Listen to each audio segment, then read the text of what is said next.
rocher, mon bouclier.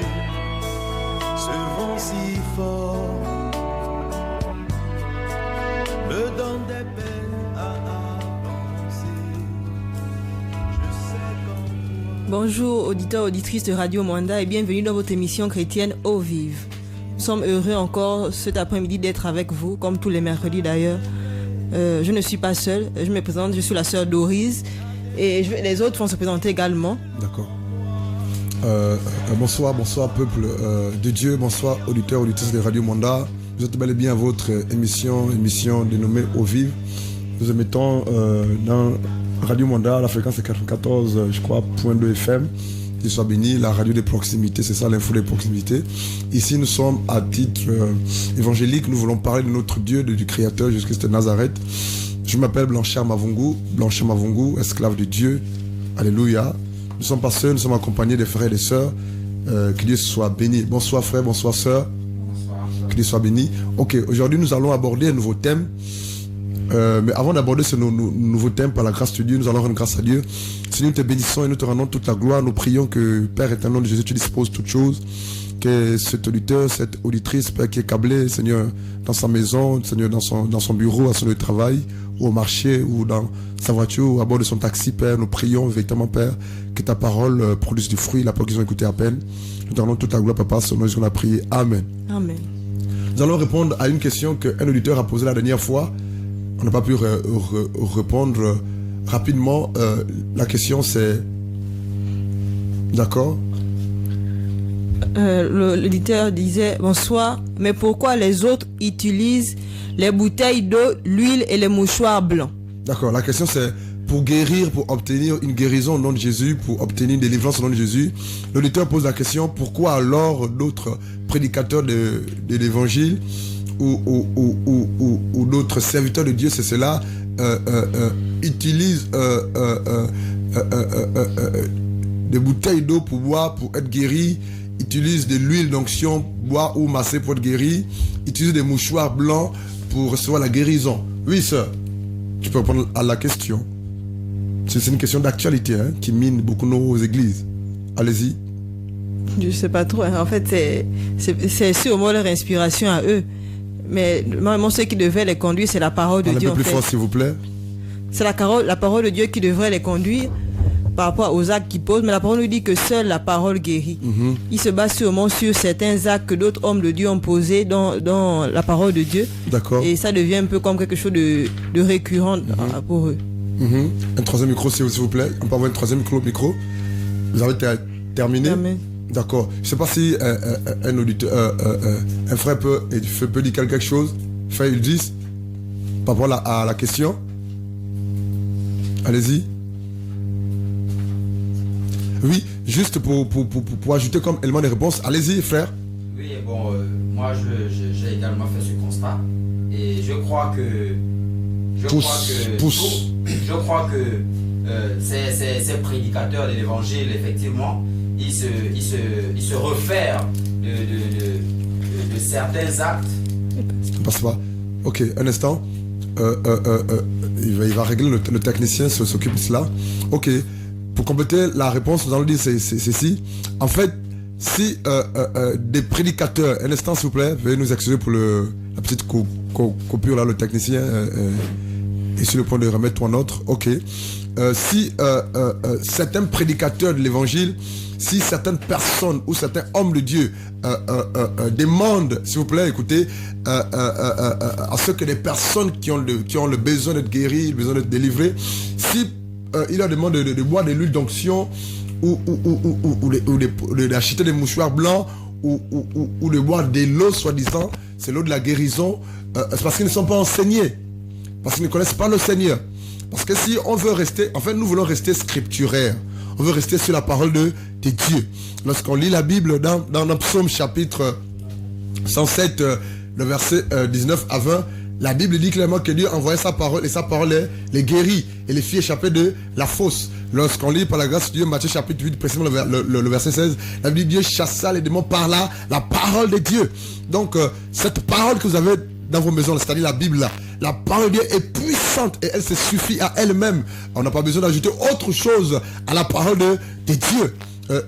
Toutes ces personnes qui font boire des gens de l'eau pour soi-disant recevoir la guérison, l'Ouanza, ou bien qui font boire les gens de l'huile, ou bien qui font faire des prières compliquées avec des choses matérielles, ils n'ont rien compris. Ils ne connaissent pas Dieu. Ils ne sont pas appelés pour cela. Donc, c'est des histoires. Et là, je vais profiter de l'occasion. Si vous êtes dans une église, écoutez-moi bien, hommes, femmes, frères, sœurs dans le Seigneur. Si vous êtes dans une église et que dans cette église-là, on vous fait boire de l'eau pour recevoir la guérison, c'est une église paganisée. Si vous êtes dans une église où on vous masse avec de l'huile d'onction pour être guéri, c'est une église diabolique. C'est le diable qui est assis dans cette église-là. C'est pas une église du Seigneur Jésus-Christ de Nazareth. Si vous êtes dans une église où on vous demande d'acheter du savon, on vous demande d'acheter du sel pour être guéri, pour recevoir la bénédiction, on vous demande d'acheter des mouchoirs blancs, ou on vous fait baigner dans des piscines, soi-disant, de guérison, c'est de la sorcellerie. Dieu n'est pas là-dedans. Voilà quoi. Mais ce qui est bien, c'est que vous aussi, vous aimez ça. Les gens dans les églises aiment se faire tromper, se faire arnaquer, se faire tricher, se faire escroquer. Voilà quoi. Et ces hommes de Dieu, entre guillemets, ces prédicateurs, entre guillemets, ne vous donnent que ce que vous leur demandez. C'est tout. C'est tout quoi. Mais pas besoin de... Oh, vous aussi. Ça c'est réduire le nom de Dieu. Faire boire quelqu'un de l'eau. Pour que tu sois guéri, amener les bouteilles d'eau en ça. Et puis vous priez, vous buvez. Il y a une dame qui est venue au milieu de nous la dernière fois. Elle est venue chez moi. Elle avait un pied enflé. Très enflé, hein. Vraiment enflé. Elle prie dans une église de la place, j'étais le nom. Là-bas, il passe le temps à faire boire les gens de l'eau, matin, midi et soir. Buvez de l'eau, buvez de l'eau. Et là, c'est une seule église qui l'a menée. Et on a prié pour elle. Le pied était enflé. Vraiment enflé. Hein. Vous savez un peu, le pied était vraiment enflé. Vraiment enflé. Et là, elle m'a dit qu'elle prie quelque part, mais c'est compliqué. Et elle a commencé à boire de l'eau. Depuis qu'elle a commencé à aller dans cette église, elle ne fait que boire de l'eau, mais sa situation ne s'améliore pas. Mais qui vous a dit que c'est de l'eau d'Anza ou de l'eau de la SG qui guérit? Et là, on a prié pour elle. C'est comme si on allumait le feu sur elle. Vraiment, l'onction tombait sur elle. Elle était restaurée à l'instant même. À l'instant même. Sans boire de l'eau. Sans se faire masser. Au nom de Jésus. Notre Dieu tout puissant pour guérir. Et sa parole suffit pour guérir. Alléluia. Amen. Donc, vraiment, c'est un peu compliqué quoi, nos églises. Que Dieu nous aide. Que Dieu nous aide. Alléluia. Je ne sais pas si le frère veut dire quelque chose par rapport à cette question rapidement. Non, effectivement, c'est comme vous étiez en train de parler tout à l'heure, que tout c'est au niveau de l'enseignement. Et ces personnes, je crois, ces personnes essayent un peu de vouloir imiter certaines choses, mais sans pourtant être enseignées. Sans pourtant être enseignées. Donc, et puis, ils entraînent complètement les gens dans des doctrines qui ne sont pas les doctrines du Seigneur Jésus-Christ de Nazareth. Amen. Qu'il soit béni. On va commencer l'émission. On va commencer l'émission par la grâce de Dieu.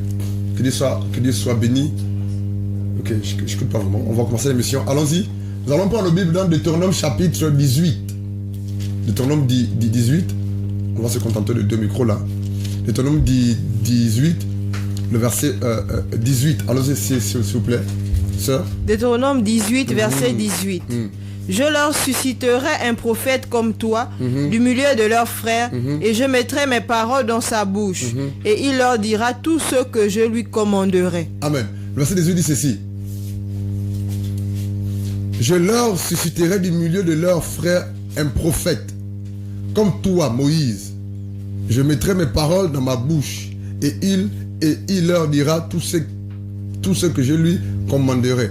Ici, Dieu dit à Moïse, je susciterai un prophète à mon peuple comme toi. Dieu dit à Moïse, et le prophète que je susciterai dans l'avenir sera comme toi, Moïse. Ici, on comprend que par la grâce de Dieu, Moïse est un prophète de Dieu. Et Dieu dit à Moïse, je vais susciter un homme de Dieu comme toi. Je vais susciter un prophète comme toi. Et Dieu dit à Moïse, je mettrai mes paroles dans la bouche de ce prophète-là. Ici, on comprend par la grâce de Dieu que Dieu devait mettre sa parole, ses paroles dans la bouche de cet homme que Dieu devait susciter. Et cet homme devait être prophète comme Moïse devait être prophète comme Moïse. Lorsqu'on lit ce passage, nous comprenons par la grâce de Dieu qu'un prophète, c'est celui qui parle la part du Seigneur. Un prophète, c'est celui qui reçoit la parole de Dieu et qui la communique au peuple de Dieu. Un prophète, c'est quelqu'un qui est revêtu de l'autorité de Dieu et qui est chargé de communiquer la parole de Dieu au peuple de Dieu et d'instruire le peuple de Dieu en fonction de la parole qu'il a reçue de Dieu. Un prophète, c'est cet homme-là qui parle la part du Seigneur. Un prophète, c'est la bouche de Dieu. Une prophétesse, c'est les yeux de Dieu. En fait, un prophète, je suis en train de définir ce que c'est qu'un prophète. Un prophète, c'est la bouche de Dieu. Un prophète, c'est les yeux de Dieu. Un prophète, c'est quelqu'un qui est investi, qui se vit investir de l'autorité de Dieu et qui communique la parole de Dieu, la parole que Dieu met dans sa bouche. Et un prophète de Dieu, c'est celui qui parle la part du Seigneur. Un prophète de Dieu, c'est celui qui parle à la place de Dieu. Un prophète de Dieu, c'est celui qui parle la part du Seigneur. Un prophète de Dieu, c'est celui qui parle à la place de Dieu. Un prophète, c'est quelqu'un qui a reçu les oracles de Dieu, qui a vu Dieu lui parler, entendu lui parler, et qui parle de la part du Seigneur. Il ne réfléchit pas, il n'hésite pas. Il ne dit que ce que Dieu lui demande de dire. Et là, Dieu dit, verset 18, je susciterai du milieu de leurs frères un prophète, comme toi, Moïse. Je mettrai mes paroles dans sa bouche, et il leur dira tout ce que je lui commanderai. Donc un prophète de Dieu, c'est celui qui dit ce que Dieu lui commande de dire. Comme vous l'avez remarqué, le thème de cet après-midi, c'est vrai ou faux prophète. Vrai ou faux prophète. Vrai ou faux prophète. En un mot, on va parler du ministère prophétique. Alléluia. Vraiment, soyez accablés et soyez concentrés parce qu'il va dire des bonnes choses ce soir. Au sortir de cet enseignement, tu sauras si c'est lui qui se fait appeler prophète ou pas du Seigneur. Au sortir de cet enseignement, tu te poseras une question. Est-ce que dans Mwanda, il y a des prophètes? Et en fonction de ce qui va être dit, toi-même tu vas répondre à cette question. Soyons bénis au nom de Jésus. Oui, frère. Oui, sœur. Lorsque on regarde un peu le courant chrétien ou le mouvement religieux, les gens aiment ce titre-là, cette fonction, ce ministère prophétique. Alléluia. Amen. Pourquoi selon toi? En fait, c'est comme ils sont en fait célèbres à travers cela. Quand on dit que quelqu'un est prophète, en fait, c'est comme si il était loin de Dieu, en fait, et il pouvait. Mais Fatima, il est loin de Dieu, hein? Oui, c'est vrai. Mais en fait, c'est ça, c'est-à-dire qu'ils sont en connexion avec, donc cet aspect-là, qu'ils sont en connexion avec le Seigneur. Tous ceux qui disent viennent du Seigneur, donc ils se glorifient en fait, au lieu de glorifier Dieu. D'accord. Que Dieu soit béni. Lorsqu'on lit la Bible dans Éphésiens chapitre 4, le verset 11, la Bible nous parle de 5 ministères de la parole. 5 types de serviteurs ou de ministres de Dieu. Il y a les évangélistes, il y a les docteurs, il y a les pasteurs, les apôtres et les prophètes. Effectivement, le ministère prophétique est toujours d'actualité. Mais c'est un ministère rare et très dangereux. Alléluia. Et ceux qui sont véritablement prophètes appelés de Dieu, frères, c'est des personnes que vous ne pouvez pas comprendre et maîtriser. C'est des personnes qui n'accordent plus d'importance à leur vie. C'est des personnes qui s'attachent plus aux choses de la terre. Ils ont un seul objectif, amener le peuple de Dieu à Dieu, amener le cœur des hommes et des femmes à Dieu. C'est tout. Et là, nous allons rapidement donner quelques définitions, ou rappeler quelques définitions de ce qu'on entend par prophète, ministère prophétique. En fait, on ne peut parler de prophète ou de ministère prophétique que si et seulement si cet homme ou cette femme-là a reçu cet appel de Dieu, parce que c'est Dieu qui appelle. Mais ils sont nombreux qui s'appellent prophètes, qui s'appellent eux-mêmes, qui s'approuvent eux-mêmes, qui s'autoproclament prophètes de Dieu. Et souvent, ce titre est accompagné d'un autre grand titre, prophète des nations. Mais lorsqu'on regarde bien, ils ne sont même pas là, encore allés à côté là, au Congo. Prophète des nations. Quand on dit prophète des nations, c'est quelqu'un qui a un ministère prophétique qui est utilisé dans les nations, les pays étrangers. Mais même dans la ville où tu es, on ne te connaît même pas. Mais tu fais appeler prophète des nations. Quelle nation? Et là, un prophète, par la grâce de Dieu, c'est quelqu'un qui est investi de l'autorité de Dieu pour communiquer la parole de Dieu, pour instruire le peuple de Dieu. Un prophète, c'est quelqu'un qui parle la part du Seigneur à la place de Dieu. Un prophète, c'est quelqu'un qui proclame les oracles de Dieu. C'est quelqu'un qui reçoit de Dieu et il communique ce que Dieu lui a donné. communiquer, sans retrancher, sans diluer, au prix de sa vie. Et lorsqu'on regarde les véritables prophètes de Dieu, dans la parole de Dieu, c'est des personnes qui n'accordaient plus d'intérêt à leur vie. C'est des personnes qui étaient maltraitées. C'est des personnes qui étaient emprisonnées. C'est des personnes qui étaient pourchassées. C'est des personnes qui n'étaient pas aimées parce qu'ils disaient des choses qui dérangeaient le peuple de Dieu. Ils disaient des choses qui dérangeaient l'autorité, qui dérangeaient le roi, qui dérangeaient les royaumes. Et du coup, il ne pouvait pas être instable. Il n'était même pas ami des hommes politiques, des autorités. C'était pas possible. Parce que ce qu'il disait dérangeait. Sérieusement. Mais de nos jours, on voit des prophètes, soi-disant au nom de l'Éternel, mais qui ne dénoncent même pas le péché. Ils ne parlent que de l'argent. De qui sont-ils des prophètes? De Dieu? Je ne pense pas. Et on va voir quelques passages, quelques prophètes dans la Bible, ceux qui ont véritablement eu un ministère prophétique. Parce que quand on parle de Dieu, restons scripturaires, restons sur la parole de Dieu. Dieu dans sa parole. On va voir quelques prophètes de l'Éternel à l'époque, dans l'Ancienne Alliance. On va lire 2 Rois chapitre 22. 2 Rois chapitre 22. Seigneur, aide-nous ce soir. Dispose les cœurs au nom de Jésus. Tu veux parler à quelqu'un ce soir au nom de Jésus. 2 Rois chapitre 22. 2 Rois chapitre 22. Allons-y, si tu as la page, s'il te plaît, aide-moi. Merci. S'il te plaît, c'est 1 Roi chapitre 22, pardon. 1 Roi chapitre 22. Il s'agit de Michel le prophète. 1 Roi chapitre 22, c'est cela.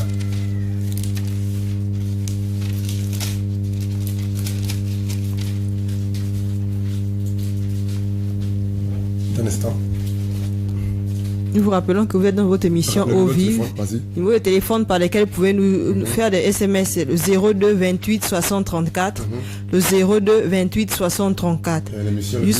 Juste vous rappeler que c'est une émission qui passe tous les mercredis par la grâce de Dieu à partir de 15h. Le but, c'est l'édification du corps de Christ. C'est pour encourager encore les frères et sœurs qui connaissent le Seigneur à s'enraciner davantage et ceux qui ne le connaissent pas de le rechercher véritablement. Amen. 1 Roi chapitre 22, on va commencer à partir du verset 1, s'il te plaît, sœur. 1 Roi 22, verset 1. Et on resta 3 ans sans qu'il eût guerre entre la Syrie et Israël. 2. Et il arriva en la 3e année que Josaphat, roi de Juda, descendit vers le roi d'Israël. 3. Et le roi d'Israël dit à ses serviteurs, savez-vous que Ramoth de Galad est à nous, et nous nous taisons sans la reprendre de la main du roi de Syrie. 4. Et il dit à Josaphat, viendras-tu avec moi à la guerre à Ramoth de Galad? Et Josaphat dit au roi d'Israël, moi je suis comme toi, mon peuple comme ton peuple, mes chevaux comme tes chevaux. 5. Et Josaphat dit au roi d'Israël, enquiers-toi aujourd'hui, je te prie, de la parole de l'Éternel. 6. Et le roi d'Israël rassembla les prophètes, environ 400 hommes, et leur dit, irai-je à la guerre contre Ramoth de Galad, ou m'en abstiendrai-je? Et ils dirent, monte, et le Seigneur la livrera en la main du roi. 7. Et Josaphat dit, n'y a-t-il pas ici encore un prophète de l'Éternel pour que nous nous enquérions auprès de lui? 8. Et le roi d'Israël dit à Josaphat, il y a encore un homme pour consulter l'Éternel par lui, mais je le hais, car il ne prophétise pas du bien à mon égard, mais du mal. C'est Michée, fils de Jimla. Et Josaphat dit, que le roi ne parle pas ainsi. 9. Et le roi d'Israël appela un eunuque et dit, fais promptement venir Michée, fils de Jimla. 10. Et le roi d'Israël et Josaphat, roi de Juda, étaient assis chacun sur son trône revêtu de leurs robes sur une place ouverte, à l'entrée de la porte de Samarie, et tous les prophètes prophétisaient devant eux. 11. Et Sédécias, fils de Kenana, se fit des cornes de fer et dit, ainsi dit l'Éternel, avec celle-ci tu heurteras les Syriens jusqu'à les exterminer. 12. Et tous les prophètes prophétisaient de même, disant, monte à Ramoth de Galad et prospère, et l'Éternel la livrera en la main du roi. 13. Et le messager qui était allé pour appeler Michée lui parla, disant, voici les paroles des prophètes d'une seule bouche, annonce du bien au roi. Que ta parole soit, je te prie, comme la parole de l'un d'eux, et annonce du bien. 14. Mais Michée dit, l'Éternel est vivant, que ce que l'Éternel me dira, je l'annoncerai. Et il vint vers le roi. 15. Et le roi lui dit, Michée, irons-nous à la guerre à Ramoth de Galad, ou nous en abstiendrons-nous? Et il lui dit, monte et prospère, et l'Éternel la libérera en la main du roi. 16. Et le roi lui dit, combien de fois t'abjurerais de ne me dire que la vérité et non au nom de l'Éternel. 17. Et Michée dit, j'ai vu tout Israël dispersé sur les montagnes comme un troupeau qui n'a pas de berger. Et l'Éternel a dit, ceux-ci n'ont pas de seigneur, qui s'en retournent en paix chacun à sa maison. 18. Et le roi d'Israël dit à Josaphat, ne t'ai-je pas dit qu'il ne prophétise pas du bien à mon égard, mais du mal? 19. Et Michée dit, c'est pourquoi écoute la parole de l'Éternel. J'ai vu l'Éternel assis sur son trône et toute l'armée des cieux se tenant près de lui à sa droite et à sa gauche. 20. L'Éternel dit, qui persuadera Achab afin qu'il monte et qu'il tombe à Ramoth de Galade? Et celui-ci dit ainsi, et celui-là dit ainsi. 21. Et un esprit sortit et se tint devant l'Éternel et dit, moi je le persuaderai. 22. Et l'Éternel lui dit, comment il dit, je sortirai et je serai un esprit de mensonge dans la bouche de tous ces prophètes. Et l'Éternel dit, tu le persuaderas et aussi tu réussiras. Sors et fais ainsi. 23. Et maintenant, voici l'Éternel a mis un esprit de mensonge dans la bouche de tous ces prophètes que voilà. Et l'Éternel a prononcé du mal à ton sujet. 24. Et Sédécias, fils de Kenana, s'approcha et frappa Michée sur la joue et dit, par où a passé l'esprit de l'Éternel avec moi pour te parler? 25. Et Michée dit, voici, tu le verras ce jour-là, quand tu iras de chambre en chambre pour te cacher. 26. Et le roi d'Israël dit, prends Michée et emmène-le à Amon, chef de la ville, et à Joas, fils du roi, et tu diras, ainsi dit le roi, mettez cet homme en prison et donnez-lui à manger le pain d'affliction et l'eau d'affliction jusqu'à ce que je revienne en paix. 28. Et Michée dit, si jamais tu reviens en paix, l'Éternel n'a point parlé par moi. Et il dit, peuple, entendez-le tous. Et vous allez lire le verset 29 et suivant. Effectivement, le roi en question a perdu la bataille.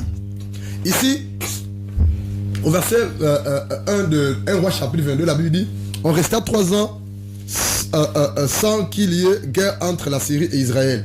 Verset 2, la 3e année, Josaphat, roi de Juda, descendit auprès du roi d'Israël. Le roi d'Israël dit à ses serviteurs, savez-vous que Ramoth en Galade est à nous et nous ne nous inquiétons pas de la reprendre de main du roi de la Syrie. Ici, le roi d'Israël se rend compte que le territoire qu'occupent les Syriens appartient aux Israélites. Et là, il demande à ses serviteurs de vouloir aller en guerre pour récupérer ces territoires-là. Mais comme à l'époque, quand il y avait un roi, Dieu suscitait aussi un prophète auprès du roi. Parce que le prophète auprès du roi était la bouche et les yeux du Seigneur. Et là, ils ont consulté Dieu avant d'aller en guerre. Et là, Josaphat, le roi lui dit, avant d'aller, il faut qu'on consulte un autre prophète. Parce que les prophètes qui étaient au service du roi en question étaient des faux prophètes. Et là, le roi d'Israël dit à Josaphat que vraiment, il y a un ici qui s'appelle Michée. Mais je ne l'aime pas ce Michée-là parce que tout ce qu'il dit est contraire à ma volonté. Parce qu'il dit des choses qui sont contraires, des choses... En fait, j'ai l'impression que ce Michée-là, ce prophète Michée-là, dit des choses qui ne me plaisent pas. C'est comme s'il ne m'aime pas. Il dit des choses compliquées, difficiles à accepter. Et là, Josaphat dit, mais il faut quand même le consulter. Et là, les autres prophètes qui étaient à la cour du roi ont dit au roi en question qu'il devait obtenir la victoire. L'issue était favorable. L'issue de la guerre, bien sûr. Et là, lorsque Michée vient, Michée dit carrément à ce roi-là, c'est au verset 13, la Bible dit, le messager qui était allé appeler Michée le prophète, lui parla ainsi. Voici les prophètes d'un commun accord. Waouh! Donc ils se sont arrangés, ils sont accordés. D'un commun accord, prophétisent du bien au roi. Donc il y a des prophètes qui prétendent être des prophètes, qui passent leur temps à prophétiser du bien, qui n'a rien à voir avec la volonté du Seigneur. Comment est-ce que ces prophètes se prennent souvent? Je vois que tu vas recevoir une promotion. Je vois que tu vas te marier. Je vois que ton compte en banque va être garni. Je vois. Ils ne voient que les bonnes choses. Ils voient tout sauf ton péché. Mais dans le fond, tu es sûr que toi-même tu pratiques le péché. Ce prophète voit tout, mais sauf ton péché. C'est un faux prophète. Ce prophète n'annonce que les bonnes choses. Oui, il n'est pas dit que les prophètes doivent annoncer que des mauvaises choses. Mais toi, tu sais que ta vie est compliquée. Tu es dans le mensonge, tu es dans la fornication, tu es dans le concubinage, tu es dans la haine, le manque de pardon, tu pratiques la sorcellerie, tu es dans tout et n'importe quoi, tu trompes ton mari, voilà quoi. Mais ce prophète d'église-là ne prophétise que des bonnes choses. Vois tout sauf ton péché. Tu te poses pas de question qu'il y a un problème là. Et là, la Bible dit au verset 13, le messager qui était allé appeler Michée lui parlait ainsi. Voici, les prophètes d'un commun accord prophétisent du bien au roi. Que ta parole, toi Michée, soit donc comme la parole de chacun d'eux. Annonce du bien. Ils ont voulu corrompre Michée. Michée qui était un vrai prophète de Dieu. Un vrai, appelé de Dieu. Michée ne disait que ce que Dieu demandait de dire. Ne communiquer que la parole de Dieu. Le verset suivant. Michée répondit, l'Éternel est vivant, j'annoncerai ce que l'Éternel me dira. Un prophète authentique de Dieu n'annonce que ce que Dieu lui demande à annoncer. Un prophète authentique de Dieu ne dit que ce que Dieu lui demande de dire. Un prophète authentique de Dieu ne communique que ce que Dieu lui révèle. Quel que soit l'homme qui est en face de lui, quelles que soient les représailles. Alléluia. Amen. Parce qu'il est appelé de Dieu. Et là, la Bible dit au verset 15, lorsqu'il arriva auprès du roi, le roi lui dit, Michée, irons-nous attaquer Ramoth en Galade ou devons-nous y renoncer? Le roi pose une seule question à Michée. On part attaquer ou on renonce à l'attaque, à la guerre? Il lui répondit, mon tu auras du succès et l'Éternel la livrera entre tes mains, entre les mains du roi. Ici, Michée n'a fait qu'il dit ce que le roi voulait entendre. Écoute la suite. C'est quoi la suite sur verset 16? Verset 16. Et le roi lui dit, combien de fois t'abjurerai-je de ne me dire que la vérité au nom de l'Éternel? Arrête-toi là. Le roi savait que ce que Michée disait, c'était juste pour lui faire plaisir. Nous savons, peuple de Dieu, auditeurs ou auditrices de Radio Monda, concernant ta vie personnelle, concernant ta vie, toi qui fréquentes une église, lorsque tu vas écouter des prophètes, tu vas rencontrer des prophètes, tu sais, si c'est que cet homme qui s'est fait appeler prophète te dit est vrai ou faux, tu connais. Tu connais parce que tu connais ta vie, tu connais la vie de ce prophète, de cet homme-là. Tu connais. Tu sais même que ce qu'il me dit c'est vrai ou c'est faux, tu connais. Le roi savait que ce que Michée lui a dit c'était du mensonge. Michée lui a dit au départ ce que le roi voulait entendre. Maintenant la suite.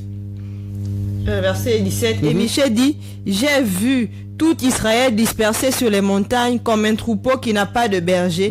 Et l'Éternel a dit, ceux-ci n'ont pas de seigneur, qu'ils s'en retournent en paix chacun à sa maison. 18. Et le roi d'Israël dit à Josaphat, ne t'ai-je pas dit qu'il ne prophétise pas du bien à mon égard mais du mal? Mais ici Michée n'a fait que dire ce que Dieu lui a montré. Retourne, arrête, ne va pas en guerre. Parce que si tu vas perdre la bataille. Reste chez toi.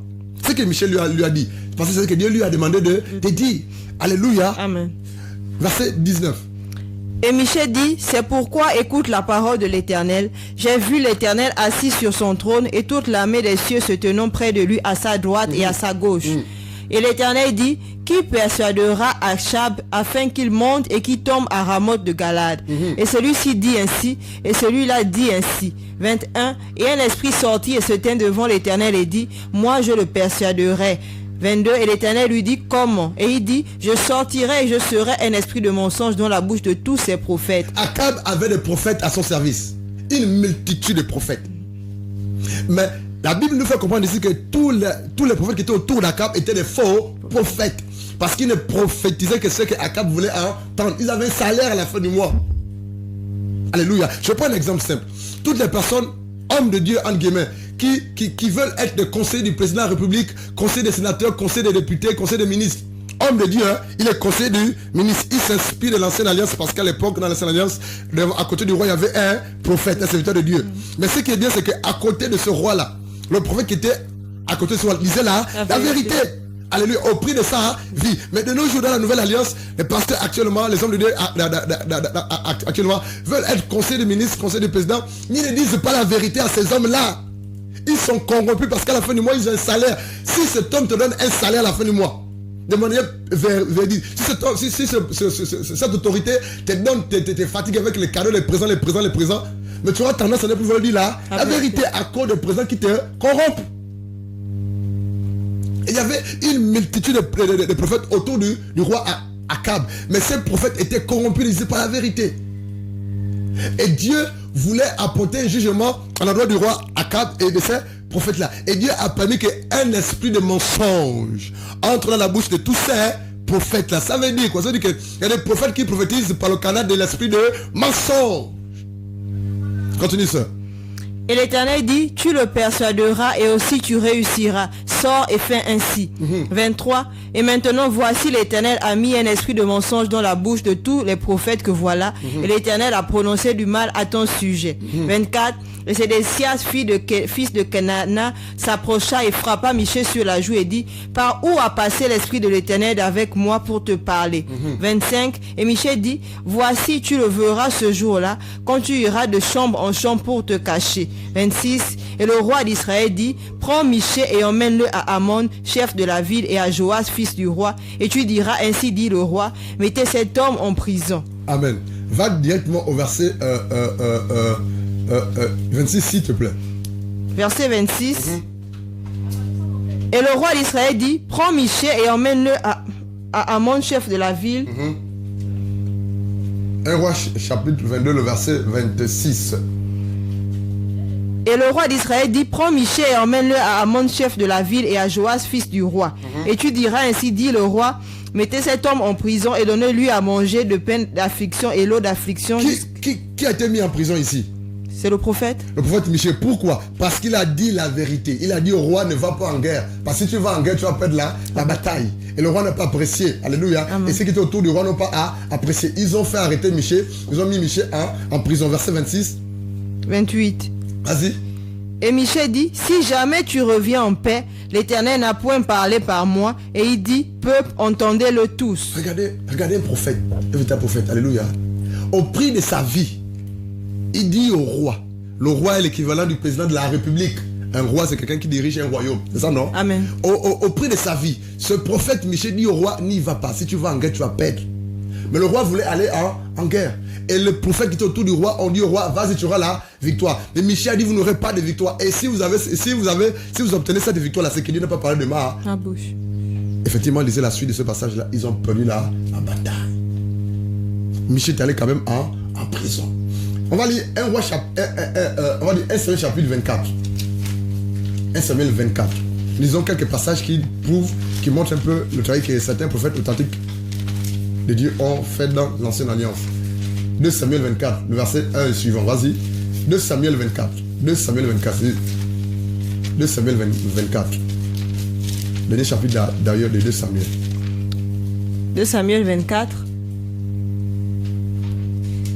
Et en descendant. Verset 1. Et la colère de l'Éternel s'embrasa de nouveau contre Israël. Et il incita David contre eux, disant, va, dénombre Israël et Juda. 2. Et le roi dit à Joab, chef de l'armée qui était avec lui, parcours, je te prie, toutes les tribus d'Israël, depuis Dan jusqu'à Beersheba, et qu'on dénombre le peuple, afin que je sache le nombre du peuple. 3. Et Joab dit au roi, que l'Éternel ton Dieu ajoute au peuple 100 fois autant qu'il y en a. Arrête-toi là, s'il te plaît, sœur. Ici, dans 2 Samuel chapitre 24, à cause du temps, on va avancer. La Bible, verset 1, 2 Samuel 24, 1, la colère éternelle s'enflamma de nouveau contre Israël. Dieu se met en colère contre Israël, contre son peuple. Et il excita David contre eux en disant, va, fais le dénombrement d'Israël et de Juda. Dieu excite David à faire le recensement de peuple de Dieu. C'est Dieu qui excite. Parce que Dieu voulait frapper Israël à cause certainement d'un péché ou de péché quelconque. Et là, la Bible dit, David envoie ses soldats faire le dénombrement, faire le recensement de tout le peuple. Mais c'est Dieu qui a permis parce que Dieu voulait apporter jugement au peuple de Dieu parce qu'ils avaient péché quelque part. Et la Bible dit au verset suivant que David envoyait son soldat Joab et les autres allaient faire le dénombrement. Au retour, David, Joab et les autres ont apporté les résultats de ce recensement, de ce dénombrement-là. Mais c'est Dieu qui a poussé David à le faire parce que Dieu voulait apporter jugement. Alléluia. Et au verset 11, vas-y. Verset 11. Et le matin, quand David se leva, la parole de l'Éternel vint à Gad le prophète, le voyant de David. Donc, Gad était le prophète qui était auprès de David. Vas-y. Donc Gad était pour David la bouche de Dieu et les yeux de Dieu. Vas-y. 12. Disant, va et parle à David, ainsi dit l'Éternel, je t'impose l'une de ces 3 choses. Choisis-en une et je te la ferai. 13. Et Gad vint vers David et lui rapporta cela et lui dit, la famine viendra-t-elle sur toi 7 ans dans ton pays, ou veux-tu fuir 3 mois devant tes ennemis et qui te poursuivent, ou y aura-t-il 3 jours de peste dans ton pays? Sache maintenant et vois quelles paroles je rapporterai à celui qui m'a envoyé. 14. Et David dit à Gad, je suis dans une grande détresse, que nous tombions, je te prie, dans les mains de l'Éternel, car ses compassions sont grandes et que je ne tombe point dans la main des hommes. Arrête-toi là. Ici, Dieu envoie son prophète, son messager. Un prophète, c'est le messager de Dieu. Dieu donne un message. Dieu donne un message à cet homme qui se fait appeler prophète. Et ce prophète qui est le message de Dieu va communiquer, va révéler ce message à la personne destinée, aux personnes destinées. Et David, en désobéissant à Dieu, parce qu'il a instauré un recensement, un énorme nombre de peuple de Dieu, Dieu envoie Gad, son prophète, auprès de David pour dire à David, c'est parce que tu as désobéi, c'est parce que tu as péché, je te propose 3 fléaux, 3 jugements, 3 frappes. Et au verset 12, David dit, va dire à David, ainsi parle l'Éternel, je te propose 3 fléaux, choisis-en un et je t'en frapperai. Waouh! Gad alla vers David. Si Gad n'était pas un véritable prophète de Dieu, Gad n'avait pas avoir le pouvoir, la force d'aller vers David et lui dire ce que Dieu lui a dit. Un prophète authentique de Dieu, c'est celui qui communique le message de Dieu, la parole de Dieu au prix de sa vie. Un prophète authentique de Dieu ne se retient pas, n'a pas peur d'aller en prison, n'a pas peur d'être arrêté, n'a pas peur d'être tué, parce qu'il fait l'œuvre de Dieu et la main de Dieu est sur lui. Tant que Dieu n'a pas fini avec lui sur terre, rien ne peut l'arriver, même si qu'il va en prison. Même étant en prison, il va continuer à faire l'œuvre de Dieu. Un prophète authentique de Dieu dénonce le péché, élève Jésus-Christ de Nazareth, révèle le message que Dieu lui a donné. Et là, Gad va vers David et lui dit, verset 13, Gad alla vers David et lui dit, c'est ça, non? Gad alla vers David et lui fit connaître la chose en disant, veux-tu cette année de famine dans ton pays? Première chose, Dieu dit à Gad, le prophète a dit à David, tu choisis entre les 3, cette année de famine. Deuxième chose, c'est quoi? 3 mois devant tes ennemis et qui te poursuivent. 3 mois tu fuis devant tes ennemis. Donc Dieu dit à Gad, Dieu dit à David, c'est parce que tu as péché, tu choisis entre les 3 fléaux, les 3 frappes, soit 7 années de famine dans tout le pays, ou tu fuis devant tes ennemis pendant 3 mois. L'autre, s'il te plaît, sœur. Et ou 3 jours de peste dans ton pays. Ou 3 jours de peste dans ton pays. Et là, Dieu demande à David de choisir son propre sort à cause de son péché. Mais qui va lui dire la parole de Dieu? C'est le prophète Gad. Waouh! On va aller rapidement. Jérémie chapitre, Michée chapitre 3. Michée, le livre de Michée. Parle le prophète Michée. Le livre de Michée. Michée chapitre 3. Michée chapitre 3. Michée chapitre 3. Le numéro par lequel vous pouvez nous joindre, c'est le 02 28 60 34 pour poser des éventuelles questions. 02 28 60 34. Vous pouvez poser des questions par CMS, bien sûr. 02 28 60 34. Là où nous nous retrouvons pour nos cultes, nos réunions d'église, nous sommes situés du côté de Carrefour la Gare, juste du côté gauche, après du côté gauche, dans le de l'orphelinat l'Arche du Salut. Après le Carrefour la Gare, en allant vers Mounana du côté gauche. Voilà quoi. Et si vous voulez nous joindre, c'est le 02 28 60 34. Vous êtes libre. Dans le Michée chapitre 3, nous allons lire le verset 8, s'il te plaît. Michée 3, verset 8. Mais moi, je suis plein de puissance par l'Esprit de l'Éternel et de jugement et de force pour déclarer à Jacob sa transgression et à Israël son péché. Ça veut dire au verset 3 de Michée, Michée chapitre 3, le verset 8. Mais moi, il est question de qui? De Michée. Mais moi, Michée dit, mais lui, il est rempli de force de l'Esprit de l'Éternel. Je suis rempli de justice et de vigueur pour faire connaître à Jacob son crime et à Israël son péché. Alléluia. Amen. Ici, par la grâce de Dieu, on se rend compte que les prophètes de l'Éternel, ou les prophètes que Dieu appelle, ou lorsque Dieu suscite un ministère prophétique, ce n'est pas seulement pour annoncer des bonnes choses, pour dire des bonnes choses, pour dire ce que les gens veulent entendre et écouter. Un prophète, c'est le porte-parole de Dieu. Donc, si quelqu'un a un ministère prophétique, frère, un ministère prophétique, c'est un ministère puissant, précieux, mais dangereux. C'est la vérité. Puissant, précieux, mais dangereux. Pourquoi? Parce que quelqu'un qui a un ministère prophétique va être haï de tout le monde. Il ne va pas être aimé. Parce que ce qu'il va dire va déranger. Il ne va pas plaire. Il va dénoncer. Il va élever Christ. Il va seulement être sur la parole de Dieu. Il va dire que ce qu'il demande de faire et de dire. Nous avons vu avec le cas de Michée. Dans 1 Roi 22. Nous avons vu avec Gad, le cas de Gad. Nous avons vu avec Michée, dans Michée chapitre 3. Alléluia. La question c'est celle-ci. Comment distinguer un vrai d'un faux prophète? C'est ça la problématique. Comment savoir que tel homme ou telle femme qui a ce ministère prophétique ou qui se fait appeler prophète ou prophétesse est prophète ou prophétesse de Dieu ou du diable?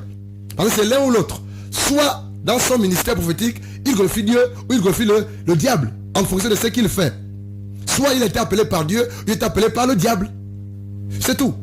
Et nous allons voir quelques caractéristiques d'un faux prophète.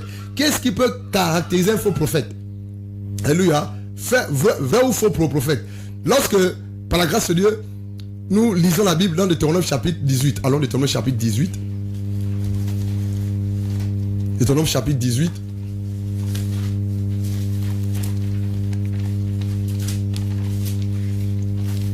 Deutéronome chapitre 18.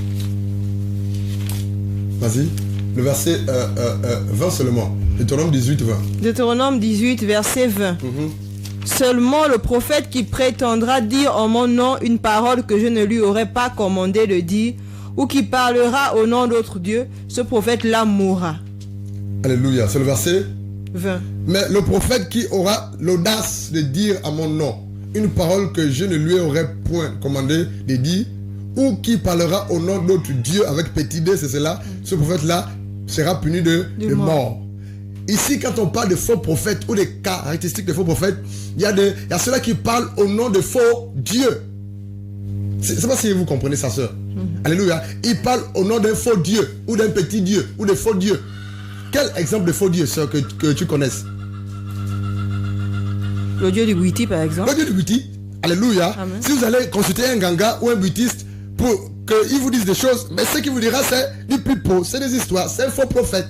Parce qu'il parle au nom du Dieu du Bouiti. Et tout ce qui est Bouiti n'est pas salutaire. Alléluia. Je sais ce que c'est parce que j'ai fréquenté ces milieux-là. Les bouddhistes, eux, ou les gangas, eux, ou les marabouts, eux, ils manipulent des esprits. Voilà quoi. Eux, ils font le culte des esprits, le culte des morts. Voilà quoi. C'est la raison pour laquelle, derrière un banja ou un temple Bouiti, il y a toujours de l'eau, ou bien c'est toujours derrière, il y a toujours des choses derrière. Et puis eux, ils manipulent beaucoup de l'eau, les branches, les feuilles, les fruits. En fait, ils manipulent les esprits. Autre faux dieu que tu connais, sœur. Le dieu des musulmans. Exemple, le dieu des musulmans. Allah. Voilà quoi. Si quelqu'un prétend parler au nom de Allah, il parle au nom d'un faux dieu. Alléluia. Amen. Parce que Allah est une idole. Voilà quoi. Voilà pourquoi nombreux vont à la Mecque pour toucher cette idole qui est dans cette petite maison noire là. C'est une idole toute noire. Quel autre faux dieu que tu connaisses? Le dieu des Bouddhas. Le dieu de Bouddha. Alléluia. Voilà que ils manipulent les esprits. Donc, il y a les faux prophètes. Qui sont faux prophètes? Ceux-là qui parlent au nom des faux dieux avec petit d. Et c'est ce que le livre de Deutéronome 18 va nous dire. Mais les prophètes qui auraient l'audace de dire à mon nom, c'est ça, une parole que je ne lui aurais pas commandé de dire, ou qui parlerait au nom d'autres Dieu. Au nom d'autres Dieu. Ce prophète-là sera puni de mort. Lis-moi s'il te plaît Jérémie chapitre 23, 13. Jérémie 23, 13. On parle des faux prophètes qui parlent au nom des autres dieux, des petits dieux, des faux dieux. Jérémie 23, 13. Jérémie 23, 13. Et dans les prophètes de Samarie, j'ai vu de la folie. Ils ont prophétisé par Baal et ils ont fait errer mon peuple Israël. La Bible dit au verset 23 de Jérémie 23, 13. Jérémie chapitre 23, le verset 13. Dans les prophètes de Samarie, j'ai vu de l'extravagance, de l'abus. Ils ont prophétisé par Baal. Qui est Baal? Baal, c'est un dieu païen. C'est le dieu du tonnerre et de la foudre. Alléluia. Donc il y a des personnes qui se font appeler prophètes, mais qui prophétisent au nom de Dieu païens. Même à Mwanda, il y a ceux qui s'appellent prophètes, mais qui prophétisent avec des faux dieux, sous l'onction ou l'autorité des faux dieux. Alléluia. Amen. Alléluia. Amen. Mais c'est la vérité. Pourquoi vous me regardez étrangement comme ça? C'est la vérité. Parce que vous n'aimez pas quand on vous dit la vérité. La Bible dit que mon peuple est détruit parce qu'il manque la connaissance. Et puis, je m'appelle Blanchard Mavungu. Allez-y leur dire que Blanchard a dit que ici à Mwanda, il n'y a pas de prophète authentique de Dieu. Aucun. À Mwanda, il n'existe pas de prophète authentique de Dieu appelé par Dieu. Il n'existe pas. Lorsque vous arrivez au point qui parle des catéchistes, des vrais prophètes, vous allez le comprendre. À Mwanda, il n'y a pas de prophète. Il n'y en a pas. Il y a tellement de gens qui se font appeler prophètes ou prophétesses, mais quand on regarde ce qu'ils font, ça n'a rien à voir avec la parole de Dieu. Il n'y a pas. Dites-moi ce qui s'appelle prophète là. Est-ce qu'ils ont dénoncé le péché de l'État ou le péché du président en public, en plein air? Non, ils ont peur de se faire arrêter. Ils ont peur. Ils se soucient de leur vie. Mais regardons Ézéchiel, regardons Jérémie, regardons Paul. Paul est un vrai prophète. Regardons Pierre. Pierre est un vrai prophète. Il a dit devant les sacrificateurs, les sacrificateurs, décidez-vous qu'il faut obéir. Alléluia. Soit j'annonce la parole de Dieu, ou je ne parle pas de Jésus. Décidez qu'il faut-il obéir. Mais il suffit seulement qu'on dise que c'est fini. Tous les prophètes là se cachent, mais il se font appeler prophètes. Il n'y a pas de prophète à Mwanda, voire même dans tout le Gabon. En fait, tous les gens qui sont dans ce pays-là, où sont les prophètes du Gabon? Où sont les prophètes de Mwanda? Où sont-ils? Ces prophètes qui se font appeler prophètes, en guillemets, ne prophétisent que l'argent, ne cherchent que leur intérêt personnel. Ils ont même du mal à dénoncer le péché des membres de leur assemblée. Ces mêmes prophètes qui se font appeler prophètes là, pour les voir, il faut payer de l'argent. Pour les entités, il faut payer de l'argent. Ils sont cupides. Où sont les prophètes? Il n'y en a pas. Donc, première catégorie de faux prophètes, ceux qui parlent au nom de faux dieux, de petits dieux. Deuxième catégorie de faux prophètes, ceux qui parlent au nom de Jésus, mais ils sont faux. Ça, c'est quelqu'un qu'on comprend ça. Deuxième catégorie de faux prophètes, ils parlent au nom de Jésus. Ils brandissent la parole de Dieu. Ils brandissent le nom de Jésus. Alléluia, je prêche Jésus-Christ de Nazareth. Mais ils sont faux. Pourquoi ils sont faux? Pourquoi ils sont faux, sœur?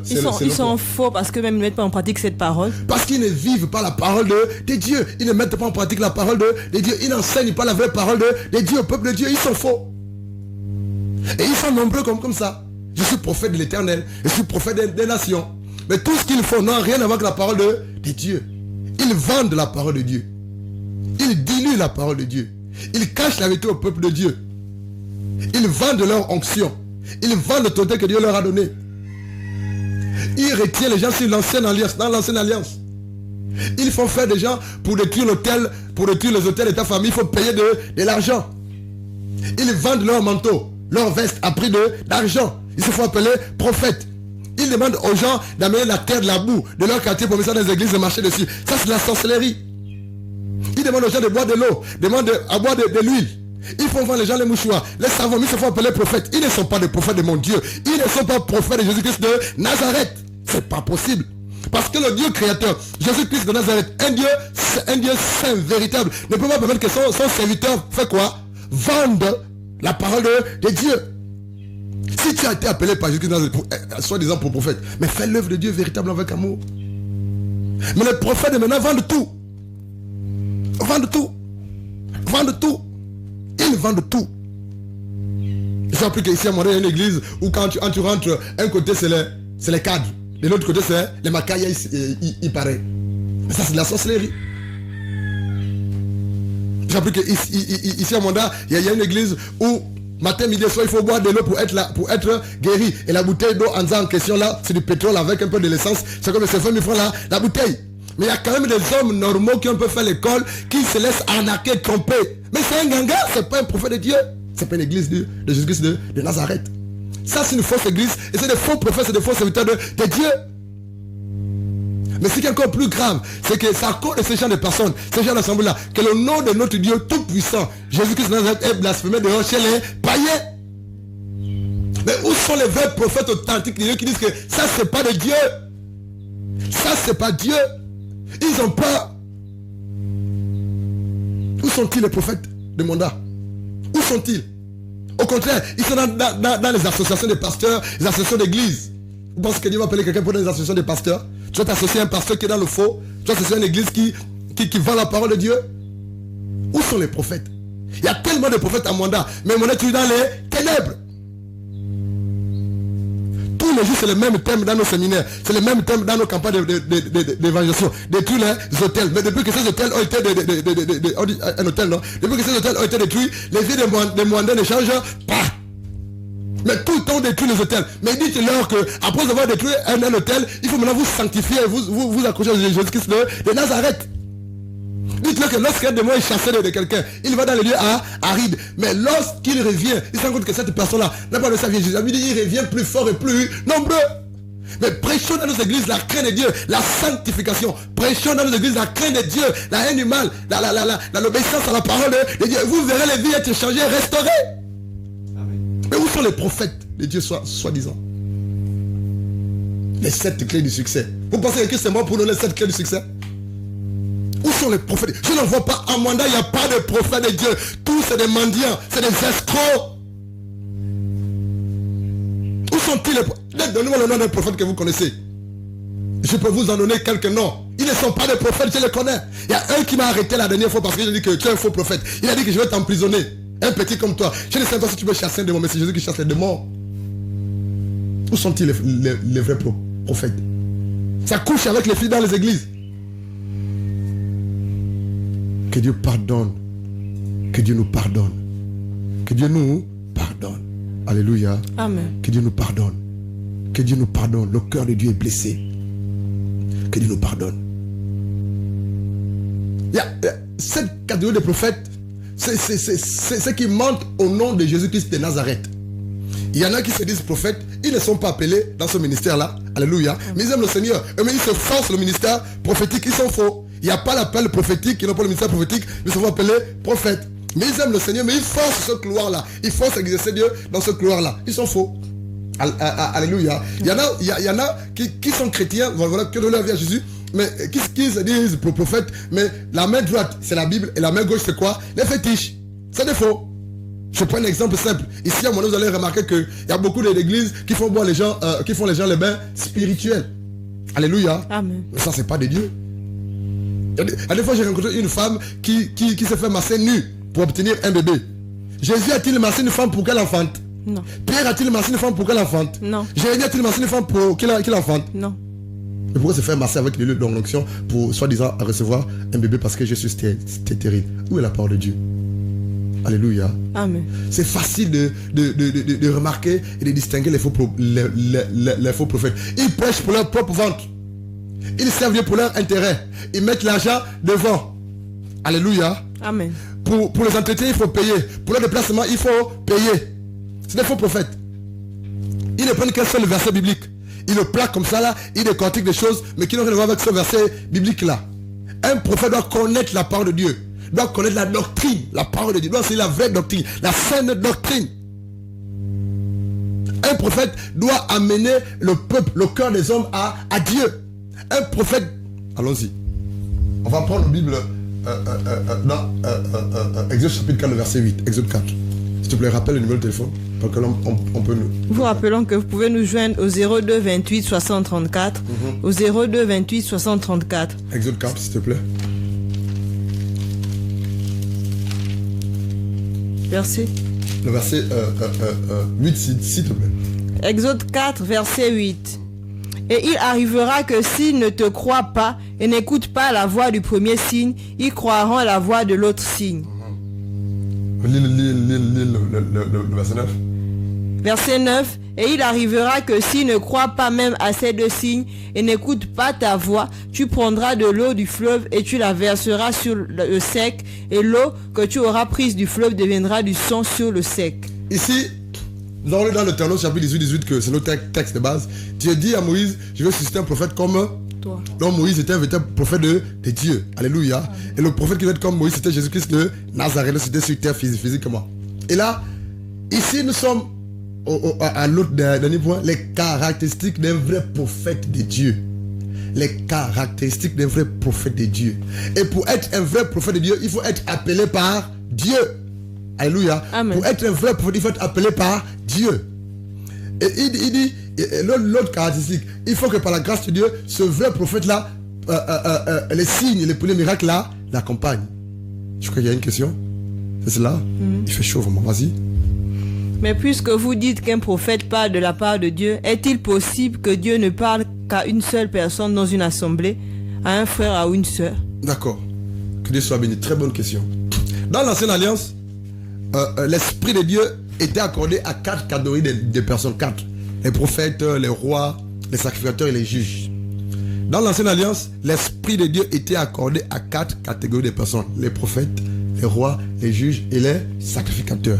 C'est à eux que Dieu donnait son esprit et c'est à eux qui exerçaient, qui faisaient l'œuvre de Dieu. Le roi a reçu l'esprit de Dieu dans l'Ancienne Alliance pour mieux gouverner et diriger le peuple de Dieu.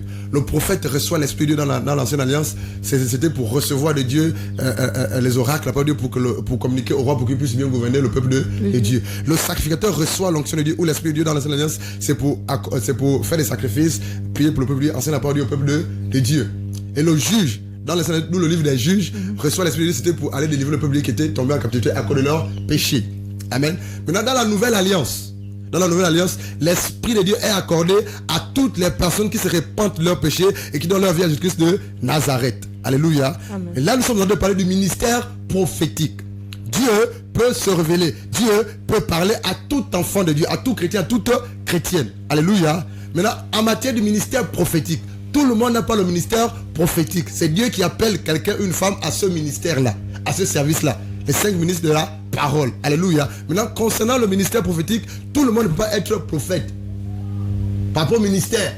Alléluia. Mais tout le monde peut recevoir de Dieu, peut écouter Dieu lui parler si tu as reçu l'esprit sur le temps de Jésus-Christ de Nazareth. Alléluia. Donc, en assemblée, en église, à l'église, il n'y a pas que le prophète ou l'homme de Dieu qui reçoit ou qui peut parler la part du Seigneur. Même le frère et la sœur qui ne savent Jésus peut aussi parler la part du Seigneur parce qu'il a reçu l'esprit de Dieu. Maintenant, nous parlons du ministère prophétique, un ministère à part entière.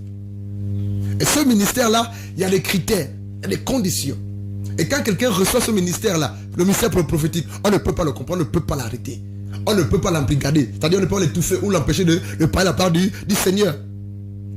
Celui qui a reçu le ministère prophétique a de la haine, du mal, du péché. Il passe le temps à dénoncer le péché. Celui qui a reçu le ministère prophétique passe le temps à élever son Dieu, Jésus-Christ de Nazareth. Celui qui a le ministère prophétique passe le temps à réclamer la justice de Dieu. Il ne peut pas tolérer le mal, il ne peut pas tolérer le péché. Il a la haine envers l'injustice. Non pas lui, mais c'est l'esprit de Dieu qui est en lui qui fait cela. Là quoi. Et là, nous avons dit que pour recevoir l'un des caractéristiques d'un vrai prophète de Dieu, qui a un ministère prophétique, je ne parle du don prophétique, je parle du ministère prophétique. Voilà quoi. L'un des caractéristiques, c'est qu'il faut que cette personne soit appelée par Dieu, reçoit son appel de Dieu. Il faudrait que les signes et les prodiges l'accompagnent. Mais ici, nous allons comprendre que les signes et les prodiges ne suffisent pas pour prouver qu'un homme est prophète authentique de Dieu. Parce que même le diable fait des miracles. Lorsqu'on lit 2 Corinthiens chapitre 11, la Bible dit clairement que le diable c'est l'église en ange de lumière. Il a même ses serviteurs, les apôtres dans les églises, le diable. Donc, les signes, les prodiges, les miracles ne prouvent pas suffisance que cet homme-là est un véritable prophète ou serviteur de Dieu. Il faut que par la grâce de Dieu, ce prophète de Dieu annonce la parole véritable de Dieu, le message de Dieu. Quel est ce message-là? Il doit élever Jésus-Christ de Nazareth. Il doit prêcher la repentance, parce que la repentance est la clé du salut. Il doit encourager le peuple de Dieu à chercher Dieu, à aimer Dieu, à craindre Dieu, à obéir à la parole de Dieu. Il doit dénoncer le péché. Donc, les signes et les prodiges et les miracles que font beaucoup de personnes ne prouvent pas suffisance que cet homme, c'est un prophète authentique de Dieu, parce que même le diable et les faux prophètes font des miracles.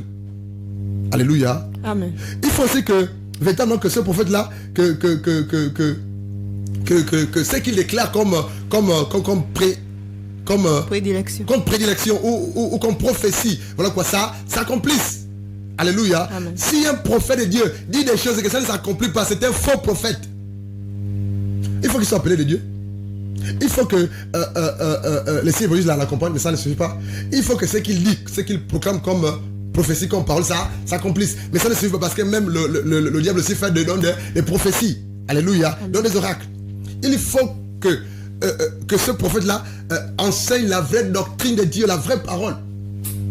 La sainte doctrine de Dieu. Lorsqu'on lit 1 Timothée chapitre 4, on va lire 1 Timothée 4.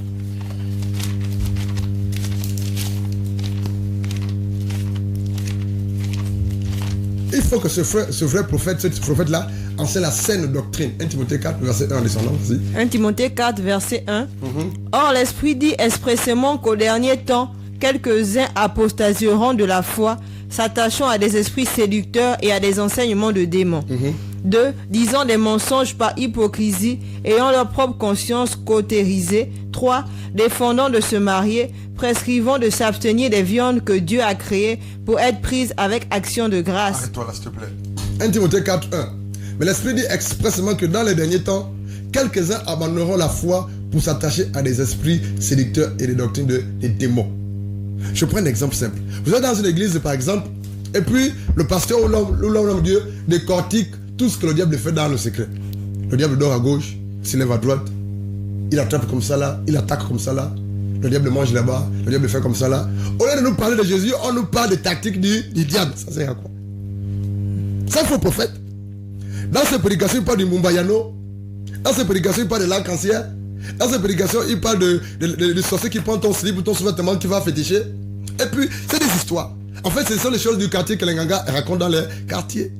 C'est faux prophète. Elle dit, mais l'Esprit dit expressément que dans les derniers temps, quelques-uns abandonneront la foi pour s'attacher à des esprits séducteurs et à la doctrine des démons. Un prophète authentique de Dieu doit enseigner la saine doctrine. Alléluia. Amen. Les piliers de la parole de Dieu. La repentance, la foi, la crainte de Dieu, la haine du mal. Un prophète authentique doit encourager pour Dieu à vivre la sanctification et à se séparer du péché. Un prophète authentique doit dénoncer le péché. Il doit élever Jésus-Christ de Nazareth. Un prophète authentique doit défendre la parole de Dieu. Lorsque cette parole est mal dite ou mal enseignée, il doit la défendre au prix de sa vie. Un prophète authentique de Dieu vit la solitude parce qu'il est haï de tous. Il n'est pas aimé parce qu'il dit la vérité, il n'a pas d'amis. Alléluia. Amen. C'est la vérité. C'est la vérité. Et là, il faut que ce prophète-là soit appelé de Dieu. Les signes et produits l'accompagnent. Il faut qu'il enseigne la vraie parole de Dieu. Il faut aussi que par la grâce de Dieu, c'est qu'il éclaire comme prophétie. Alléluia. Ou comme oracle, ça s'accomplisse. Mais tout ça ne suffit pas. Il faut que ce prophète de Dieu vive ce qu'on appelle la sanctification, sans laquelle personne ne verra le Seigneur. Si vous connaissez un prophète, ou un homme qui se fait appeler prophète, une femme qui se fait appeler prophétesse, et qu'elle vit dans le concubinage, où il couche avec les sœurs de l'église, c'est pas un prophète de Dieu, c'est un prophète du diable. Parce qu'un prophète authentique de Dieu doit craindre Dieu, doit vivre la sanctification, doit obéir à Dieu, la parole de Dieu. Mais il est prophète, il couche avec les chantres. Il est prophète, il fait voter les filles de l'église. Il est prophète, il escroque les gens. Il n'est pas prophète. Il n'est pas prophète de mon Dieu, il est prophète du diable. Parce que nous, dans les quartiers, dans les églises, il suffit que quelqu'un fasse une petite délivrance, il est prophète. Vrai ou faux? Amen. Il suffit qu'il dise quelque chose et ça c'est accompli, il est prophète. Il suffit que quelqu'un soit guéri au nom de Jésus, il est prophète. Mais ce qu'on oublie, c'est que même le diable fait des miracles. Le diable fait des prophéties, des visions. Et ils sont champions qui se font appeler prophètes, qui manipulent les esprits et qui glorifient le diable. C'est pas Dieu. Ils sont nombreux, même dans la vie de Mwanda. Il y a une question, je crois. Pourquoi ceux-là qui se disent prophètes répètent les actes prophétiques et est-ce que c'est possible de refaire un acte prophétique? Il faut d'abord savoir ce que c'est qu'un acte prophétique. Alléluia.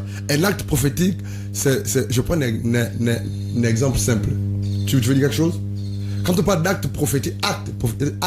Donc c'est quelque chose que je fais, mais c'est pour annoncer l'avenir. C'est ce qu'on appelle le prophétisme. Le prophétisme, c'est quelque chose que l'on pose, un acte que l'on pose pour qu'on voit quelque chose arriver dans l'avenir. C'est ça, acte prophétique. Je prends un exemple simple. Dieu a demandé à Jérémie de faire des actes, de poser des actes prophétiques. Dieu a demandé à Ézéchiel de poser des actes prophétiques. Je ne sais pas si c'est Jérémie ou Ézéchiel. Dieu a demandé à ce que Ézéchiel ou Jérémie mangent des excréments d'animaux. Vous savez pourquoi Dieu a demandé soit Ézéchiel ou Jérémie de manger des excréments d'animaux? C'est parce qu'il voulait apporter son jugement à son peuple qui était idolâtre. C'est un acte prophétique. Dieu demandait à Ézéchiel ou Jérémie de manger des excréments d'animaux. Dieu a demandé à Jérémie ou Ézéchiel de dormir du côté de la côte.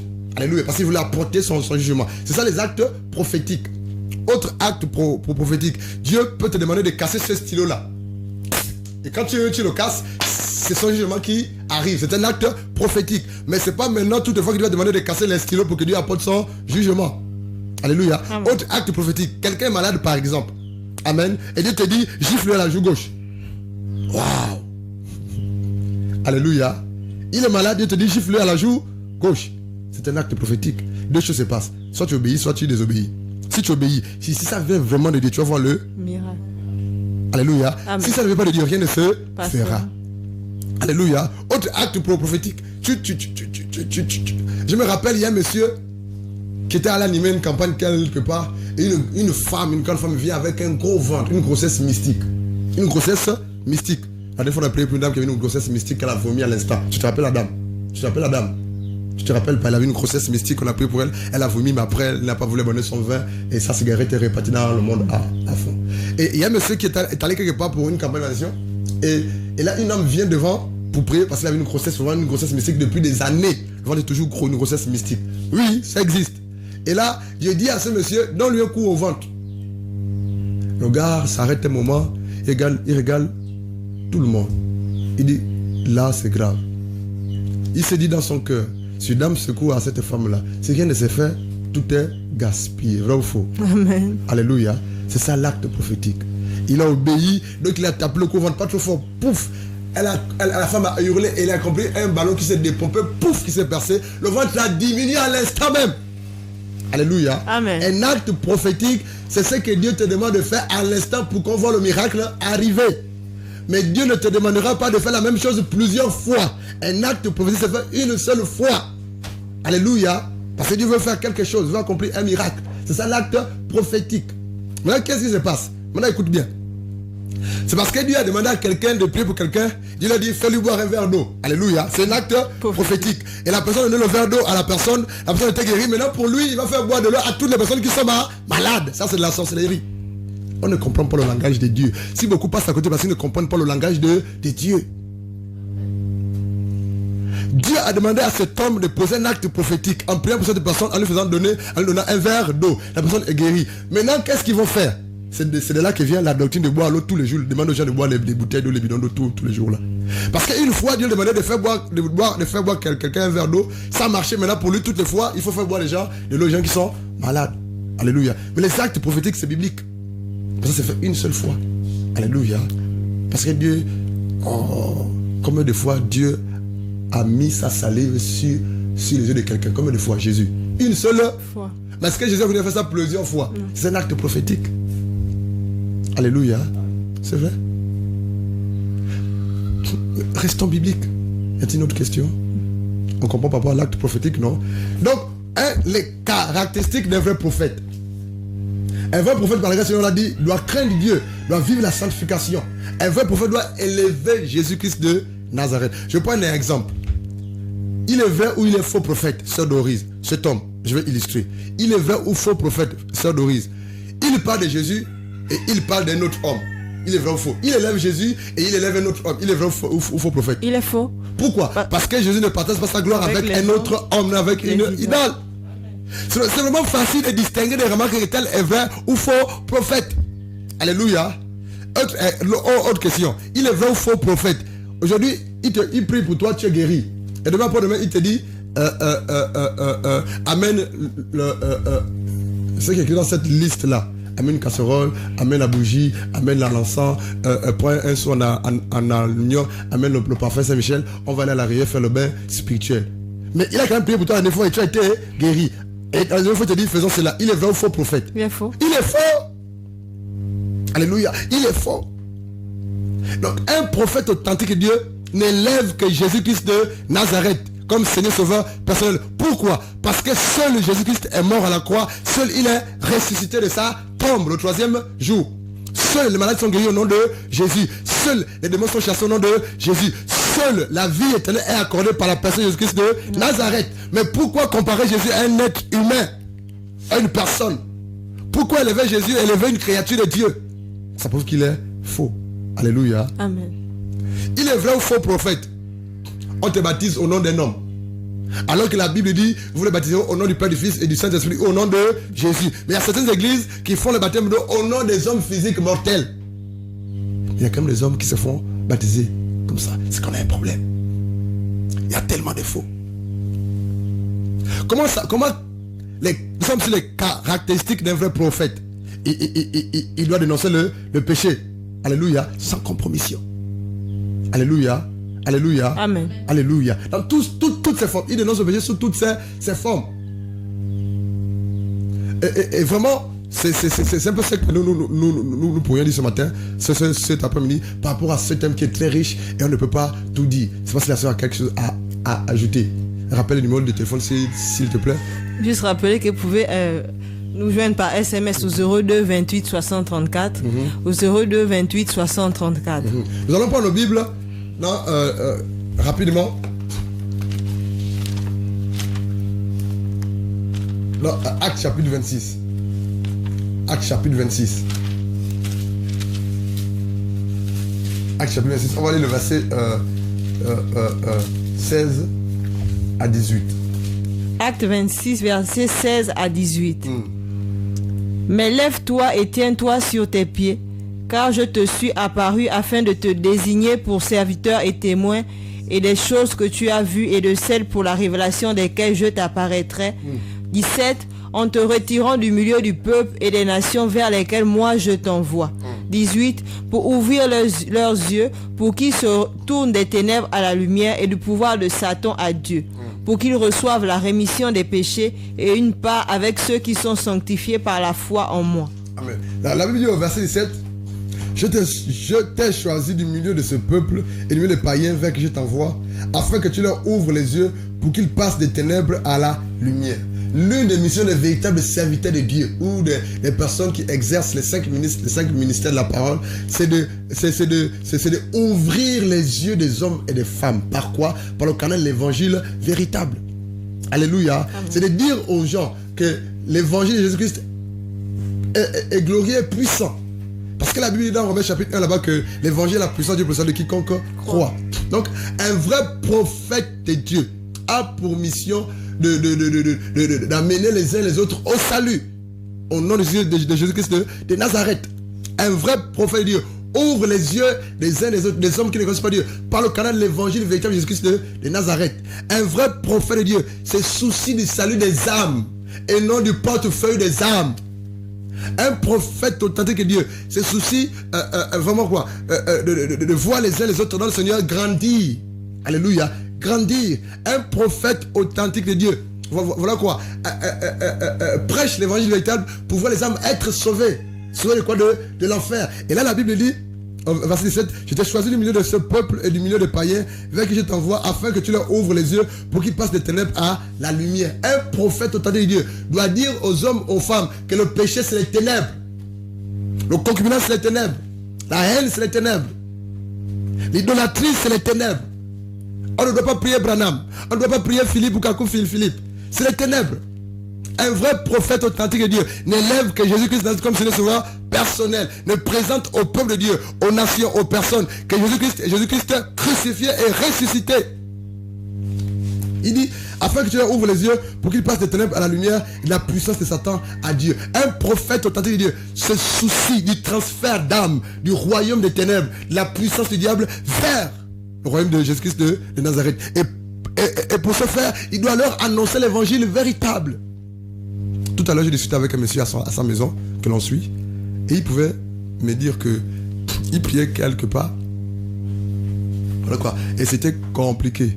Il pouvait me dire, mais pourquoi il y a tant d'églises à Mwanda, mais Mwanda est toujours dans les ténèbres? Et il pouvait me poser encore cette question. Pourquoi les églises ne fusionnent pas? C'est son expression. Pourquoi les églises ne fusionnent pas pour vraiment œuvrer véritablement pour le Seigneur? Et là, je lui ai posé une question. Mais comment voulez-vous que les églises fusionnent si ces églises-là ne font pas le vrai travail de Dieu? Moi, je ne peux pas travailler avec quelqu'un qui passe le temps à faire payer la parole de Dieu. Alors que la Bible dit que vous avez reçu gratuitement, donné gratuitement. C'est pas possible. Je ne peux pas travailler avec quelqu'un qui fait les messes spirituelles, soi-disant au nom de Jésus. Je ne peux pas travailler avec des personnes qui, pour aller consacrer la maison de quelqu'un, il faut demander de l'argent. Ça, c'est pas Dieu. Je ne peux pas travailler avec quelqu'un qui fait vendre le savon, soi-disant au nom de Jésus. Les mouchoirs, le sel. Ils vendent le sel. Ils vendent même les serviettes hygiéniques. Ça, vous le savez. Amen. Ils amènent les serviettes hygiéniques et puis disent que vous mettez ça dans l'eau et vous buvez ça, tout ça fait disparaître les myomes et les fibromes. Est-ce que Pierre a fait boire les gens les serviettes hygiéniques pour que les myomes et les fibromes disparaissent? Non. Mais pourquoi les prophètes du temps actuel font boire les gens les serviettes hygiéniques? Et ça marche parce qu'une seule Jésus coûte combien? Dans les 5 000, 6 000. 5 000. Il faut vendre ça dans les églises. Je ne sais pas si vous avez déjà vu ça dans les églises. À mon avis, ça marche. Mais ça, c'est pas Dieu. Où sont les prophètes? Ça veut dire quelque chose. Juste bénir encore le Seigneur cet après-midi pour dire que la parole de Dieu nous édifie. Généralement, il y a des choses qui arrivent, on a l'impression que c'est biblique, mais aujourd'hui, par grâce, nous sommes éclairés encore davantage. Que Jésus soit béni. Juste rappeler aux frères et sœurs que nous retrouvons tous les mercredis à partir de 15h par la grâce de Dieu. Et que pour nous, jeunes, pouvez réagir par SMS au 02 28 60 34, au 02 28 60 34. Qu'ils soient bénis. Nous allons prendre la Bible rapidement. Nous allons continuer. Nous sommes toujours vrais ou faux prophètes. Vrai ou faux prophète. Là, 2 Corinthiens chapitre 11. 2 Corinthiens chapitre 11. Vrai ou faux prophète. Comment distinguer le vrai du faux prophète? 2 Corinthiens chapitre 11. On va lire le verset 2 Corinthiens chapitre 11. On va dire verset 3. Vas-y, sœur. 2 Corinthiens chapitre 11, verset 3. Mais je crains que, en quelque manière, comme le serpent séduisit Ève par sa ruse, ainsi vos pensées ne soient corrompues et détournées de la simplicité quant au Christ. 4. Car si celui qui vient prêche un autre Jésus que nous n'avons pas prêché, ou que vous receviez un esprit différent que vous n'avez pas reçu, ou un évangile différent que vous n'avez pas reçu, vous pourriez bien le supporter. 5. Car j'estime que je n'ai été en rien moindre que les plus excellents apôtres. 6. Et si même je suis un homme simple, quant au langage, je ne le suis pourtant pas autant à la connaissance. Arrête-toi là. Je vais lire le verset 3, s'il vous plaît. 2 Corinthiens 11, 3. Toutefois, de même que le serpent séduisit Ève par sa ruse, je crains que vos pensées ne se corrompent et ne se détournent de la simplicité à l'égard de Christ. Paul nous fait comprendre dans 2 Corinthiens 11, verset 3. Toutefois, de même que le serpent séduisit Ève par sa ruse, je crains que vos pensées ne se corrompent et ne se détournent de la simplicité à l'égard de Christ. On va aller directement au verset 13, sœur. Vas-y, verset 13.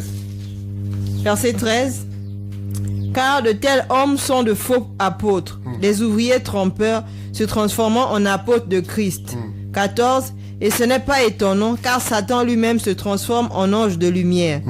15. Ce n'est donc pas chose étrange si ces ministres aussi se transforment en ministres de justice, desquels la fin sera selon leurs œuvres. La Bible dit au verset 13, 2 Corinthiens 11, 13, ces hommes-là, qui se font appeler prophètes, qui se font appeler pasteurs, apôtres ou docteurs, mais qui ne glorifient pas notre Dieu et qui ne font pas selon la saine doctrine. La Bible dit ces hommes-là sont de faux apôtres, de faux prophètes, de faux évangélistes, de faux ouvriers, des ouvriers trompeurs, déguisés en apôtres ou en prophètes de Christ.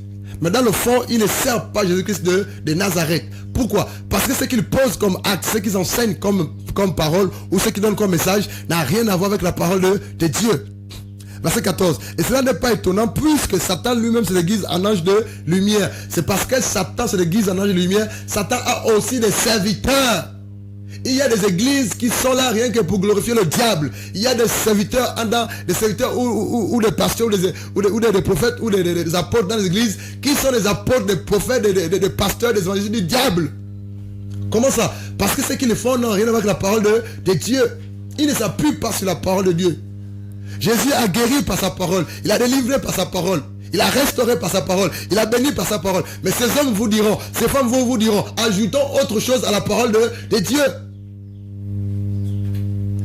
Alléluia. Gratuitement et simplement. Il a chassé les démons par sa parole. Cette femme a la perte de sang. Elle a seulement touché Jésus, non? Elle n'a même pas touché Jésus. Le point de sa robe. Est-ce qu'elle a payé un centime? Non. Non, elle n'a rien payé. Mais nous, on fait tout payer dans nos églises. Il faut tout payer. Alléluia. Amen. Bartimée l'aveugle, a-t-il payé quelque chose? Non. Il a reçu sa guérison. Les 10 lépreux, c'est ça, non? Amen. Les 10 ont été guéris. Ils ont payé quelque chose? Non. Non. Jésus a exigé quoi d'eux? La foi. Pour leur salut. Il y a juste 2 qui sont revenus. Alléluia.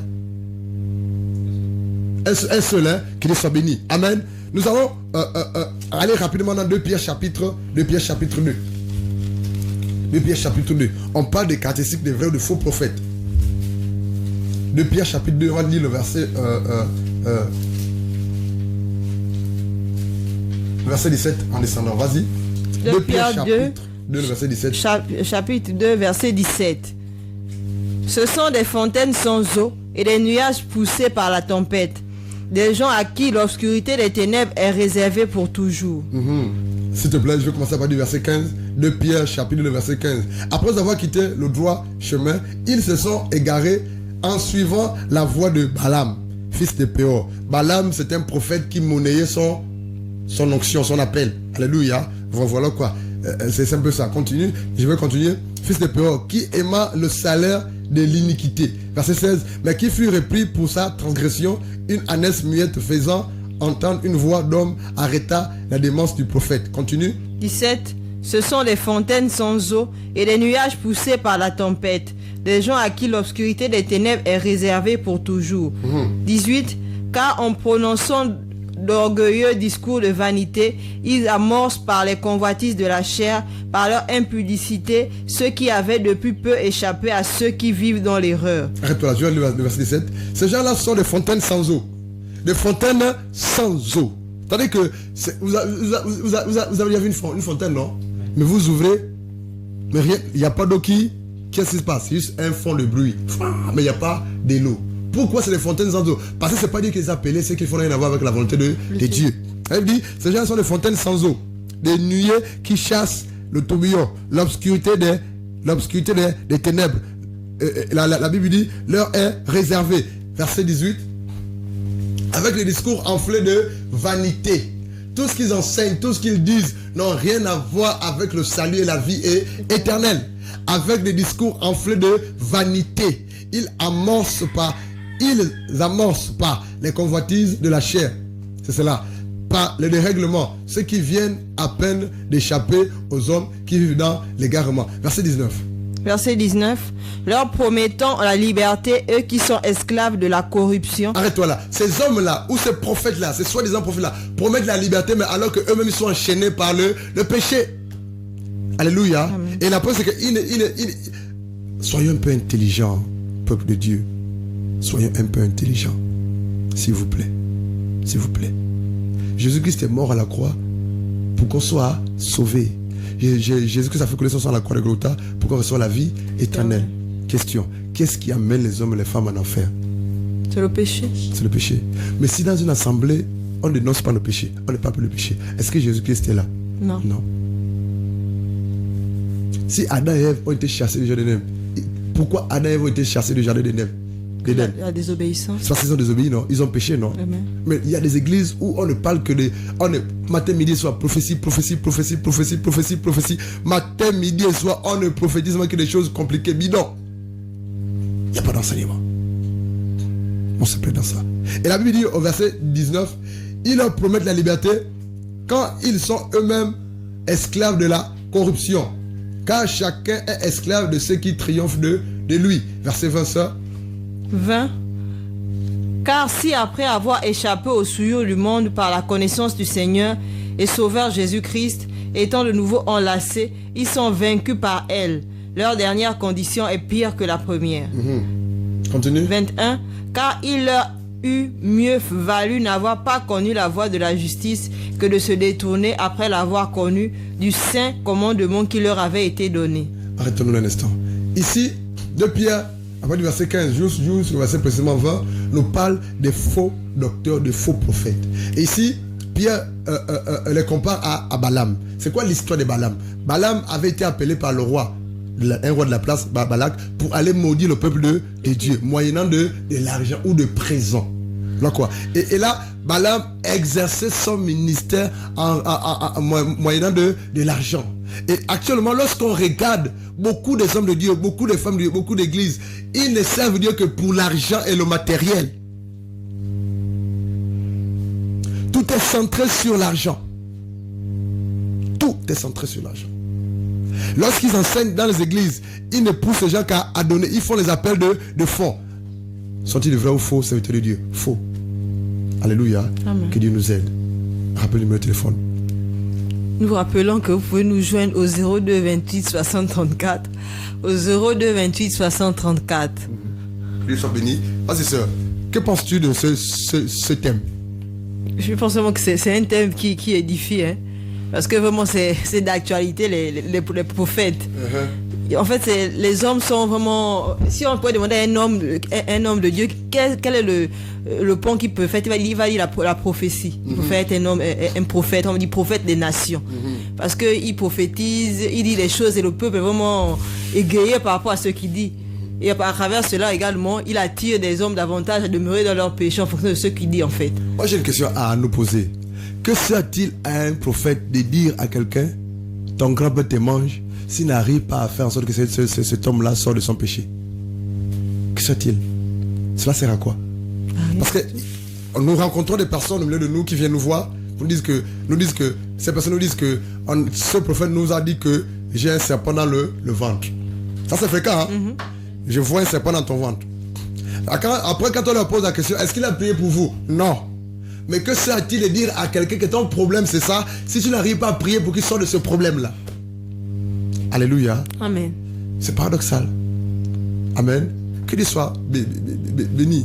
Que Dieu soit béni. Le texte nous dit que nous sommes arrivés au terme de notre émission. La sœur va conclure l'émission. Nous bénissons le Seigneur. Nous venons encore une fois de plus vous rappeler que nous retrouvons tous les mercredis à partir de 15h. Et c'est votre émission Eau Vive. Que le Seigneur soit béni encore.